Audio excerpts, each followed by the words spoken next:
حضرت عبداللہ بن عمر کا جو ایک ذوق ہے نا وہ بنو امیہ کی طرف تھا، رجحان اس کی طرف ہے. آپ کو پتا ہے ہماری صحیح بخاری میں لکھا ہوا ہے کہ جب یزید پلید کی بیعت ہو رہی تھی تو سب سے پہلے عبداللہ بن عمر نے بیعت کی نہیں تھی، بلکہ جب یہ واقعہ ہررا ہوا ہے اس کے باوجود جب لوگوں نے اس لعنتی کی، اس پلید غلیظ کی جب بیعت توڑی ہے، تو اس وقت بھی عبداللہ بن عمر، میں بخاری دے رہا ہوں، بخاری کے ٹھیکیداروں کو، عبداللہ بن عمر نے اس وقت بھی کہا تھا کہ یزید کی بیعت توڑنا ایسے جیسے اللہ کے رسول کی بیعت توڑنا ہے.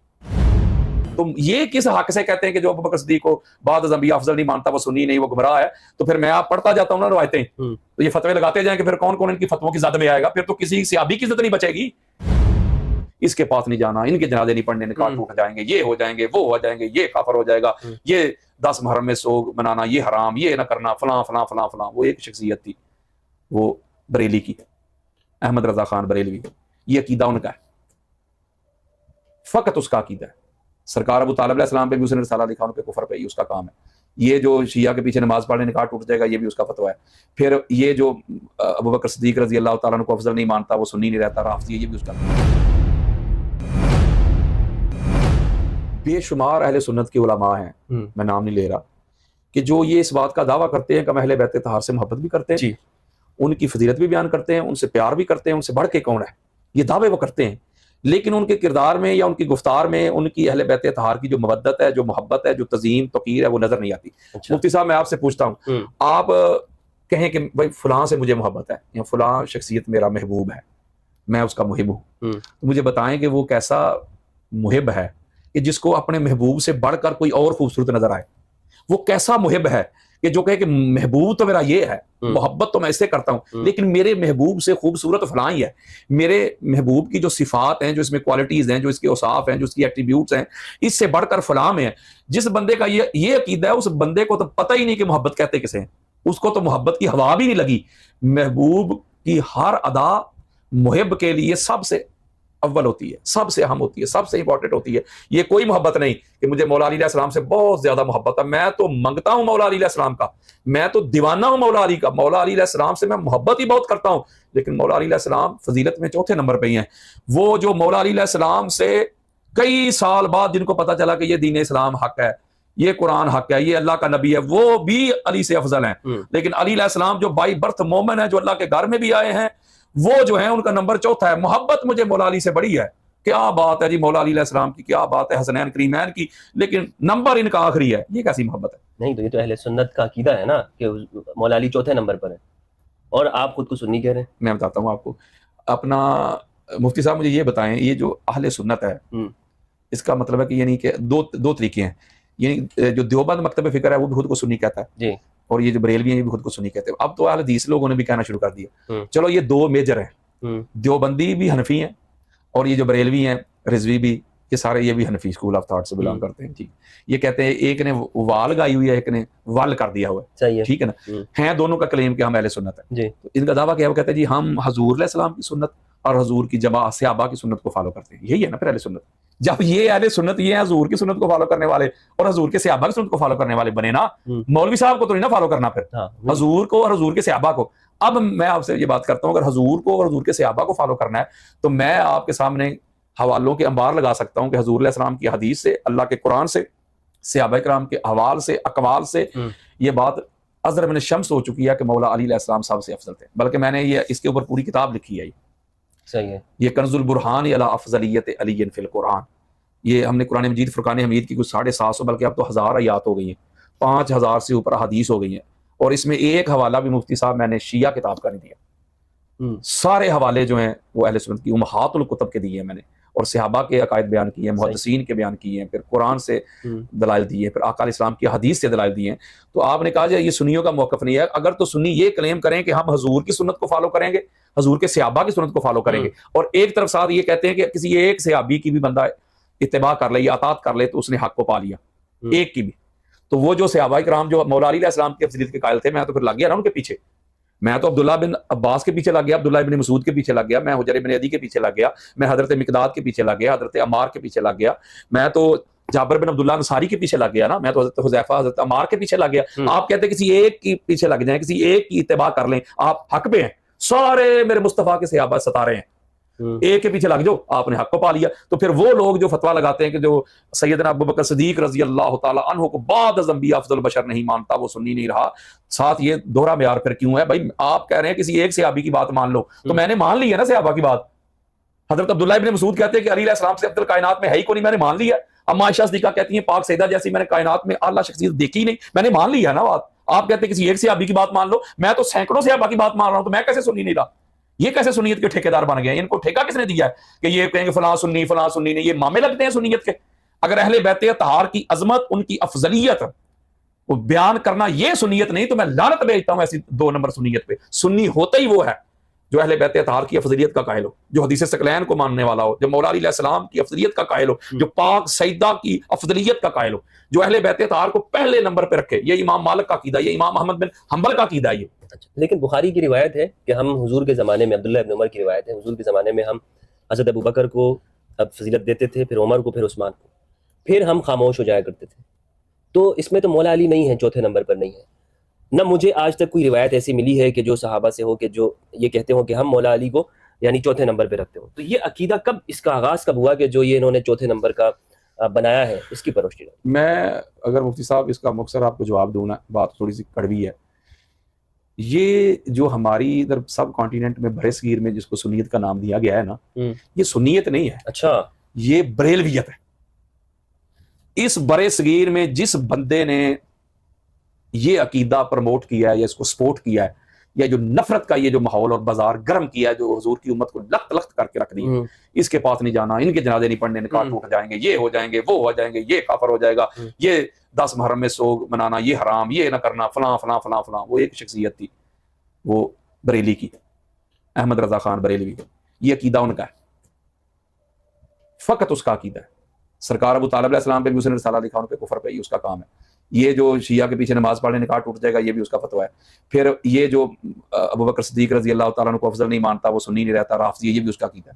یعنی کہ جتنا کچھ بھی جس کو ہم سنیت کہہ رہے ہیں, یہ سنیت نہیں ہے. معذرت کے ساتھ میں کسی کی بے ادبی یا تنقیص نہیں کر رہا. ہر بندے کے جتنے بھی ہمارے اکابرین ہیں میں ان کا ادب احترام کرتا ہوں, لیکن اختلاف رکھنے کا حق مجھے ہے, اور یہ حق مجھے اللہ کے رسول نے حق دیا ہے. تو یہ سارے معاملات جو ہیں, جو لوگ ہیں آپ کو پتہ ہی ہے, آپ ماشاءاللہ مجھ سے بہتر جانتے ہیں, جو ان کو فالو کرتے ہیں, انہی کا یہ عقیدہ ہے, دوسرے لوگوں کا یہ عقیدہ نہیں ہے. اور دوسری بات یہ ہے کہ جب آپ نے کہا جی وہ حضرت عبداللہ بن عمر کی آپ نے روایت پڑھی ہے بخاری کی, آپ بخاری پڑھیں. امام بخاری کا 2-3 حصوں میں اس کا میں جواب دیتا ہوں, بڑا خاص جواب ہے اس کا. امام بخاری کا ایک طریقہ ہے حدیث کو روایت کرنے کا, ماشاءاللہ آپ مجھ سے زیادہ پڑھے لکھے ہیں, آپ جانتے ہیں اس کو. امام بخاری کا اپنا یہ طریقہ ہے کہ وہ ایک روایت کو جب لیتے ہیں نا, تو مختلف جگہ پہ 4-5 دفعہ اس کو رپیٹ کرتے ہیں, اور جب رپیٹ کرتے ہیں نا اس میں, تو وہ اگلی جگہ پہ جب کریں گے تو بالکل آدھی کر جائیں گے, اس سے آگے جائیں گے, پھر اس سے آدھی کر دیں گے. میں آپ کو 20 ان کی روایات نکال کے دکھا سکتا ہوں کہ بندہ ڈائریکٹ وہ جس نے دوسری نہیں پڑھی ہوئی سیدھی جا کے وہ پڑھ لے, اس کو سمجھ نہیں لگے گی امام بخاری کس کی بات کر رہے ہیں, کیا بات ہو رہی ہے, تو بات سمجھ میں نہیں آ رہی, نہ کوئی اس کا سیاق ہے, نہ کوئی سباق ہے, نہ کوئی ریفرنس, نہ کانٹیکسٹ, کا سمجھ ہی نہیں آئے گی اس کو. جبکہ امام بخاری اس کو پوری کو پہلے بیان کر چکے ہوتے ہیں. یہ جو عبداللہ بن عمر والی روایت ہے نا, میں آپ کو بتاتا ہوں, اس کو امام ابن جوزی نے بھی لیا ہے, سبت ابن جوزی نے بھی اس کو لیا ہے, دیگر کتب اہل سنت میں بھی یہ روایت موجود ہے, وہی جو امام احمد بن حنبل والی روایت ہے. اور یہ عبداللہ بن عمر سے بھی پوچھا گیا, تو حضرت عبداللہ بن عمر نے آگے سے کہا تھا یہی کہ ہم ابوبکر صدیق کو سب سے بہتر کہا کرتے تھے, یہی بالکل. لیکن انہوں نے کہا تھا کہ اس میں علی علیہ السلام کو ہم شامل نہیں کرتے تھے, اس لیے کہ علی علیہ السلام تو اہل بیت ہیں, ہم تو بات کر رہے ہیں کہ صحابہ کی, ہم صحابہ کے بارے میں یہ باتیں کہا کرتے تھے, علی علیہ السلام اس میں ہم شامل نہیں کرتے تھے, چونکہ علی علیہ السلام کو ہم حضور علیہ السلام کی اہل بیت طہار میں شامل کرتے تھے. اور یہی امام احمد بن حنبل سے جب ان کے بیٹے نے پوچھا, انہوں نے بھی یہی جواب دیا, اور یہی عبداللہ بن, بلکہ اس کتاب میں نے لی ہوئی ہے وہ روایت عبداللہ بن عمر والی, ابھی میں نکال کے دے سکتا ہوں آپ کو. وہ روایت جو امام بخاری نے آدھی بیان کی ہے نا, وہ دیگر ہماری اہل سنت کی کتابوں میں پوری بیان ہے. اس میں بالکل واضح ہو گیا, کلیئرٹی مل گئی کہ مولا علی علیہ السلام کو اس میں شامل قیاس نہیں کیا جا سکتا, کیونکہ وہ اہل بیت طہار کے شہزادے ہیں, تو لہٰذا وہ بات کر رہے تھے صحابہ کی. اور اگلی بات, جب میں نے ایک اور بات آپ کو شروع میں کہہ دیا کہ جب صحابہ میں بھی اس بات میں اختلاف تھا, تو کسی ایک کی بات کو لے کے دلیل بنا کے بندہ دوسرے پہ بندہ لاٹھی لے کے پیچھے لگ جائے. بھائی اگر صحابہ کرام کا آپس میں اختلاف ہے, کوئی صحابی کچھ کہہ رہا ہے, کوئی صحابی کچھ کہہ رہا ہے, کوئی صحابی کچھ کہہ رہا ہے, تو آپ کہہ رہے ہیں کسی ایک صحابی کی بات بھی مان لو, تو ٹھیک ہے, اس کا مطلب اندر صحابہ بھی تو پر اجماع تو کوئی نہ ہوا. ایک صحابی کچھ کہہ رہا ہے, میں آپ کو یہ بھی بتا دیتا ہوں, سیاستہ میں کوئی صحابہ ایسے تھے وہ سرکار عباس بن عبد المطلب کو افضل مانتے تھے, اور کئی ایسے تھے وہ اپنا جعفر طیار کو مانتے تھے, اب میں کدھر آپ کو لے کے جاؤں؟ تو لہٰذا یہ پھر صحابہ کے یہاں بھی پھر ضنی مسئلہ بن گیا نا. تو یہ کس حق سے کہتے ہیں کہ جو ابوبکر صدیق کو بعد از انبیاء افضل نہیں مانتا وہ سنی نہیں وہ گمراہ ہے؟ تو پھر میں آپ پڑھتا جاتا ہوں نا روایتیں، تو یہ فتوے لگاتے جائیں کہ پھر کون کون ان کی فتووں کی زد میں آئے گا، پھر تو کسی صحابی کی عزت نہیں بچے گی. دوسری اگلی بات تھوڑی سی سخت ہے، اگر آپ اجازت دیں تو کر دوں. عبداللہ بن عمر جو ہیں رضی اللہ تعالیٰ عنہ، ہر صحابی کا ایک اپنا ذوق ہوتا ہے.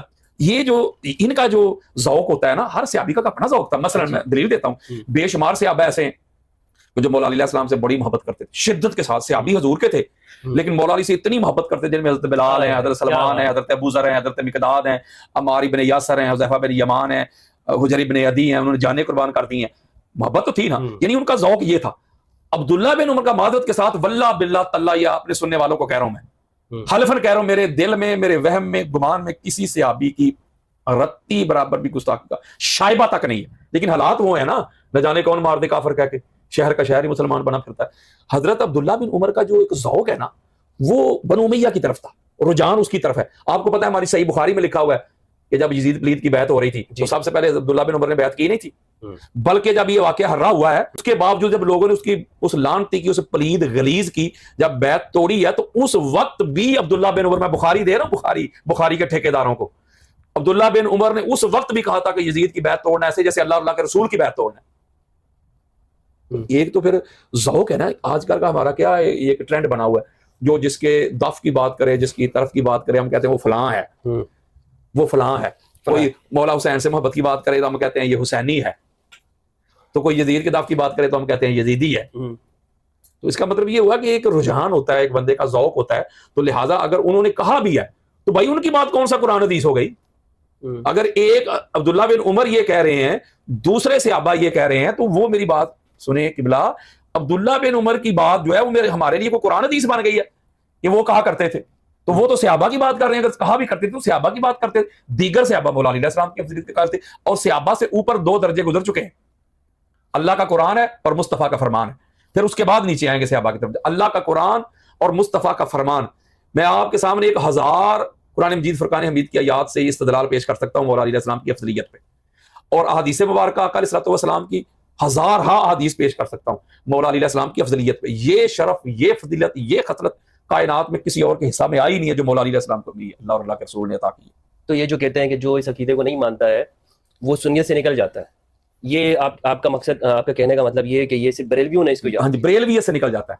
اچھا، بریلویت سے، سنیت سے نہیں. تو یہ دیوبندیوں کے نزدیک بھی تو یہی بات ہے نا، وہ بھی تو یہی کہتے ہیں. اس کا بھی میں آپ کو بتاتا ہوں، سارے سنی ہے. یہ اصل میں اس کی وجہ مین پتہ کیا ہے؟ میں مین ایک بات آپ کو بتا دوں، اور یہی جینون بات ہے، کیونکہ جب آپ پیچھے جائیں گے نا، آپ پیچھے چلے جائیں اوپر، مجھے کوئی بندہ دکھا دے کہ صحابہ کے زمانہ میں یا تابعین کے زمانہ میں، بلکہ تبع تابعین کو بھی شامل کر لیں، کہ اس طرح جو آج کل کے حالات بنے ہوئے ہیں صحابہ نے یا تابعین نے لے کے ایسے شخصیات کو، اہل بیت اطہار کو، صحابہ کو آمنے سامنے کھڑا کر کے ان کا تقابل کیا. کسی صحابی نے کہا نہیں یہ افضل ہے، وہ کہہ رہا نہیں یہ افضل ہے، اس کے اوپر ان کو سامنے کر لیا. یا جن کو یہ افضل کہہ رہے ہیں، حضرت ابوبکر صدیق ہو یا حضرت عمر بن خطاب ہو یا عثمان بن عفان ہو، یہ تینوں خلفاء جن کو یہ افضل کہتے ہیں مولا علی علیہ السلام سے، ان تینوں نے کہا ہو کسی مقام پہ کہ میں علی سے افضل ہوں، یا میں بی بی فاطمہ زہرا سلام اللہ علیہا سے افضل ہوں. وہ تو اللہ کے بندو، ذرا ان کو سوچنا چاہیے، وہ بندے تو کہاں تھے، کہاں وہ گم تھے، مجھے بتائیں نا. کفر و شرک میں پڑے ہوئے تھے. تو آقا علیہ الصلوۃ والسلام ان کو صراط مستقیم پہ لے کے، آقا علیہ السلام نے ان کو توحید کا تصور دیا، کنسپٹ دیا. تو وہ لوگ تھے جو ماں کو جا کے منڈیوں میں بیچ دیتے تھے. کون لوگ؟ یہ جتنے بھی لوگ تھے اس وقت جو بعد میں صحابہ بن گئے ہیں، جو اچھا وَإِن من قبل فی ضلال مبین، قرآن نے کہا ہے اگرچہ یہ پہلے ضلال مبین میں تھے. قرآن نے بھی کہہ دیا. اور آپ ظہور اسلام سے پہلے عرب کی حالت پڑھ کے دیکھ لیں، کہاں سے جہاں سے آپ جی چاہتا ہے پڑھ کے دیکھ لیں کیا حالات. لیکن یہ تو حضرت ابوبکر رضی اللہ عنہ کے حوالے سے کہا جاتا ہے نا کہ ان کا جو خاندان تھا انہوں نے کبھی بت کو سجدہ نہیں کیا، یہ کبھی مشرک نہیں رہا. یہ ان کا جو خاندان ہے، اب وہ جو معاملات ہیں اس پہ پھر ہم نیگیٹو چلے جائیں گے. میں نہیں چاہتا کہ اس پر میں بات کروں. چلیں ٹھیک ہے، کیونکہ یہ ایک ہی خاندان ہے جو خاندان بنو ہاشم میں سے ہے. چونکہ یہ آقا علیہ السلام کی بے شمار حدیث بھی ہیں، جامع ترمذی میں بھی یہ حدیث بڑی معروف ہے. ان اللہ خلق الخلق فجعلنی فی خیر فرقۃ ثم جعلهم فرقتین فجعلنی فی خیر فرقۃ ثم جعلهم قبائل فجعلنی فی خیر قبیلۃ ثم جعلهم بیوتا فجعلنی فی خیر بیت وخیر نسبا. اللہ نے طبقات بنائے، سب سے اعلیٰ طبقہ میرا بنایا. پھر اللہ نے قبیلے بنائے، سب سے اعلیٰ قبیلہ ہمارا بنایا، اللہ نے گھرانے بنائے، خنوادے بنائے، سب سے اعلیٰ گھرانہ ہمارا بنایا، پھر اللہ نے حسب نسب بنائے، سب سے اعلیٰ حسب نسب ہمارا بنایا. پھر جو جامع ترمذی میں روایت ہے، دیگر کتب میں بھی ہے کہ آقا علیہ السلام فرماتے ہیں ان اللہ اصطفیٰ کنانہ من ولد اسماعیل. مسلم میں ہاں جی، اللہ نے جو ہے نا اسماعیل علیہ السلام کی اولاد میں سے کنانہ کو چن لیا. واصطفیٰ قریش من کنانہ تھا، پھر کنانہ میں سے قریش کو چن لیا. ٹھیک ہے، واصطفیٰ بنی ہاشم من قریش، پھر قریش میں سے بنی ہاشم کو چن لیا، سب سے اعلیٰ. یعنی یہ سب سے خصوصیت صرف اسے صرف بنی ہاشم کے پاس تھی، اور انہی کے پاس وقت تسلسل چلتا آ رہا تھا. میں آپ کو اوپر سے لے کے بنی ہاشم کا یعنی کہ آخری چراغ تک لا سکتا ہوں، آپ کو پورا تسلسل کے ساتھ. یہ یار انہی کے پاس خانہ کعبہ تھا، سارا معاملات انہی کے پاس تھے، یہی ان کے متولی تھے، یہی ان کے پاس، یہی کلید بردار تھے، انہی کے پاس چابیاں تھی، یہی سردار تھے، یہی مکہ کے سب سے بڑے. امام علی کی ایسی خصوصیت جو آپ سمجھتے ہیں کہ اور کسی میں نہیں پائی جاتی ہر لحاظ سے. مثال کے طور پر اگر میں آپ کے سامنے بیان کرنا شروع کر دوں تو ہمیں 2 گھنٹے چاہیے. کچھ ایک خصوصیت مولا علی علیہ السلام کی سب سے بڑی جو خوبی ہے نا